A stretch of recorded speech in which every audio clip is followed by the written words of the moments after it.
I got so much motherfucking design on right now. Break it down, bring it back, make it clap. I got 3 old thoughts, new block, wear that thing. Bitches on my line, and you know. Shalom, perkenalkan nama saya Kesha Salea. Saya dari Fakultas Keperawatan Universitas Pembangunan Indonesia Manado dengan NIM 2114 2010 21. Pada saat ini saya membuat tugas ujian akhir semester dengan mata kuliah HIV/AIDS, dengan mata kuliah keperawatan HIV/AIDS. Pada saat ini saya akan membuat video penyuluhan pencegahan penyakit HIV/AIDS.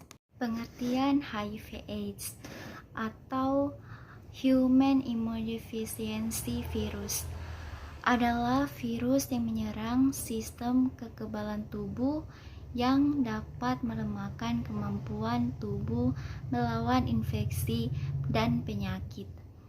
AIDS atau Acquired Immune Deficiency Syndrome adalah kondisi di mana HIV sudah pada tahap infeksi akhir.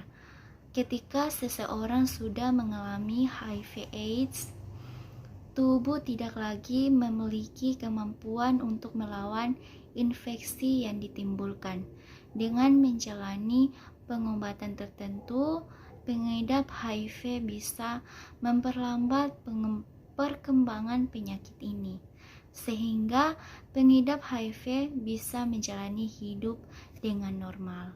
Penyebab penyakit HIV dan AIDS di negara Indonesia, penyebaran dan penularan HIV yang paling banyak disebabkan melalui hubungan intim yang tidak aman dan bergantian menggunakan jarum suntik yang tidak steril saat memakai narkoba. Seseorang yang terinfeksi HIV dapat menularkannya kepada orang lain, bahkan sejak beberapa minggu sejak tertular. Semua orang berisiko terinfeksi HIV. Adapun gejala HIV dan AIDS. Gejala HIV dan AIDS tergantung pada tahap mana orang tersebut terinfeksi. Tahap pertama yaitu tidak menimbulkan gejala apapun selama beberapa tahun. Yang kedua, pengidap akan mengalami rasa nyeri mirip seperti flu beberapa minggu setelah terinfeksi selama 1 hingga 2 bulan. Yang ketiga, timbul demam, nyeri tenggorokan, ruam, pembengkakan, kelenjar getah, bening, diare, kelelahan, nyeri otot, dan sendi. Gejala dan tanda HIV/AIDS tahap 2 yaitu umumnya tidak menimbulkan gejala yang lebih lanjut selama bertahun-tahun. Yang kedua, virus terus menyebar dan merusak sistem kekebalan tubuh. Yang ketiga, penularan infeksi sudah bisa dilakukan pengidap kepada orang lain. Yang keempat, berlangsung hingga 10 tahun atau lebih. Tahap ketiga, daya tahan pengidap rentan sehingga mudah sakit dan akan berlanjut menjadi AIDS. Demam terus-menerus lebih dari 10 hari. Merasa lelah setiap saat, sulit bernapas, diare yang berat dan dalam jangka waktu yang lama. Terjadi infeksi jamur pada tenggorokan, mulut, dan vagina. Timbul bintik ungu pada kulit yang tidak akan hilang nafsu makan, sehingga berat badan turun drastis. Diagnosis HIV dan AIDS. Tes HIV harus dilakukan untuk memastikan seseorang pengidap mengidap HIV atau tidak. Pemeriksaan yang dilakukan sebagai langkah diagnosis adalah dengan mengambil sampel darah atau urin pengidap untuk diteliti di laboratorium. Jenis pemeriksaan untuk mendeteksi HIV antara lain, yang pertama, tes antibodi. Tes ini bertujuan mendeteksi antibodi yang dihasilkan tubuh untuk melawan infeksi HIV. Meski akurat, perlu waktu 3-12 minggu agar jumlah antibodi dalam tubuh cukup tinggi untuk mendeteksi saat pemeriksaan. Yang kedua yaitu tes antigen. Tes antigen bertujuan mendeteksi protein yang menjadi bagian dari virus HIV, yaitu P24. Tes antigen tersebut dapat dilakukan 2-6 minggu setelah pengidap yang dicurigai terinfeksi HIV. Jika menunjukkan pengidap terinfeksi HIV atau HIV positif, pengidap perlu menjalani tes selanjutnya. Tujuannya untuk memastikan hasil screening, membantu dokter mengetahui tahap infeksi yang diderita, serta menentukan metode pengobatan yang tepat. Tes ini dilakukan dengan mengambil sampel darah pengidap untuk selanjutnya diteliti di laboratorium. Tes tersebut antara lain yaitu hitung sel CD4. CD4 adalah bagian dari sel darah putih yang dihancurkan oleh HIV. Jumlah CD4 normal berada dalam rentang 500 sampai 1400 sel per milimeter kubik darah. AIDS terjadi jika hasil CD4 di bawah 200 per milimeter kubik darah. Selanjutnya yaitu tes resistensi atau kekebalan. Dilakukan untuk menentukan obat anti-HIV jenis apa yang tepat bagi pengidap. Hal ini dikarenakan beberapa pengidap memiliki resistensi terhadap obat tertentu. Selanjutnya yaitu pengobatan HIV dan AIDS. Meskipun sampai saat ini belum ada obat untuk menyembuhkan HIV, tetapi ada jenis obat yang dapat memperlambat perkembangan virus. Jenis obat ini disebut antiretroviral atau ARV. ARV bekerja dengan menghilangkan unsur yang dibutuhkan virus HIV untuk menggandangkan diri dan mencegah virus HIV menghancurkan sel CD4. Jenis obat ARV memiliki beberapa varian antara lain etravirin, efavirenz, lamivudin, sidofudin, dan juga nevirapin. Selama mengonsumsi obat antiretroviral, dokter akan memonitor jumlah virus dan sel CD4 untuk menilai respons pengidap terhadap pengobatan.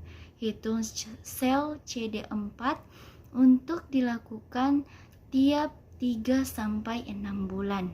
Sedangkan pemeriksaan HIV RNA dilakukan sejak awal pengobatan lalu dilanjutkan tiap 3-4 bulan selama masa pengobatan agar perkembangan virus dapat dikendalikan.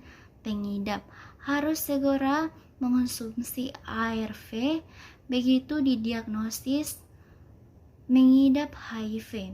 Resiko pengidap HIV untuk terserang AIDS akan semakin besar jika pengobatan ditunda, karena virus akan semakin merusak sistem kekebalan tubuh.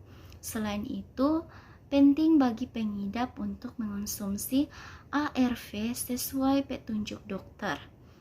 Konsumsi obat yang terlewat hanya akan membuat virus HIV berkembang lebih cepat dan memperburuk kondisi pengidap.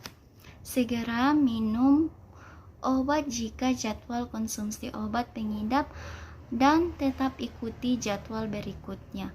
Namun jika dosis yang terlewat cukup banyak, segera bicarakan dengan dokter. Kondisi pengidap juga memengaruhi resep atau dosis yang sesuai. Dokter juga dapat menggantinya sesuai kondisi pengidap. Selain itu, pengidap juga boleh untuk mengonsumsi lebih dari satu obat ARV dalam sehari. Komplikasi HIV dan AIDS. Infeksi HIV melemahkan sistem kekebalan, membuat orang yang terinfeksi lebih mungkin untuk mengembangkan banyak infeksi dan jenis kanker tertentu. Komplikasi HIV dan AIDS yang bisa terjadi adalah yang pertama, pneumocystis atau pneumonia atau PCP. Infeksi jamur PCP dapat menyebabkan komplikasi pneumonia parah. Yang kedua, kandidiasis atau sariawan. Kandidiasis adalah komplikasi dari HIV yang dapat menyebabkan peradangan dan memicu pertumbuhan lapisan putih tebal di bawah mulut, lidah, kerongkongan atau vagina. Yang ketiga, tuberkulosis atau TB. TB adalah infeksi oportunistik umum yang terkait dengan HIV. Di seluruh dunia, TB adalah penyebab utama kematian di antara orang-orang dengan AIDS. Komplikasi neurologis. HIV/AIDS dapat menyebabkan gejala neurologis seperti kebingungan, pelupa, depresi, kecemasan, dan kesulitan berjalan. Gangguan neurokognitif terkait HIV/AIDS berkisar dari gejala ringan, perubahan perilaku, dan penurunan fungsi mental, hingga demensia parah yang menyebabkan kelemahan dan ketidakmampuan untuk berfungsi. Penyakit ginjal, nefropati terkait HIV adalah peradangan pada liver kecil di ginjal yang menghilangkan kelebihan cairan dan limbah dari darah untuk kemudian diteruskan ke urin. Penyakit hati juga merupakan komplikasi dari HIV/AIDS. Selanjutnya yang terakhir, pencegahan HIV dan AIDS. Ada berbagai upaya yang bisa dilakukan untuk mencegah penularan HIV dan AIDS, antara lain gunakan kondom yang baru setiap berhubungan intim. Yang kedua, hindari hubungan intim dengan lebih dari satu pasangan. Yang ketiga, bersikap jujur kepada pasangan jika mengidap positif HIV agar pasangan juga menjalani tes HIV. Diskusikan dengan dokter jika didiagnosis positif HIV saat hamil. Diskusikan dengan dokter jika didiagnosis positif HIV saat hamil. Mengenai penanganan selanjutnya dan perencanaan persalinan untuk mencegah penularan dari ibu ke janin. Bersunat untuk mengurangi resiko infeksi HIV. Jika menduga baru terinfeksi atau tertular virus HIV seperti setelah melakukan hubungan intim dengan pengidap HIV, maka harus segera ke dokter. Tujuannya agar mendapatkan obat post exposure prophylaxis atau PEP yang dikonsumsi selama 28 hari dan terdiri dari 3 obat antiretroviral.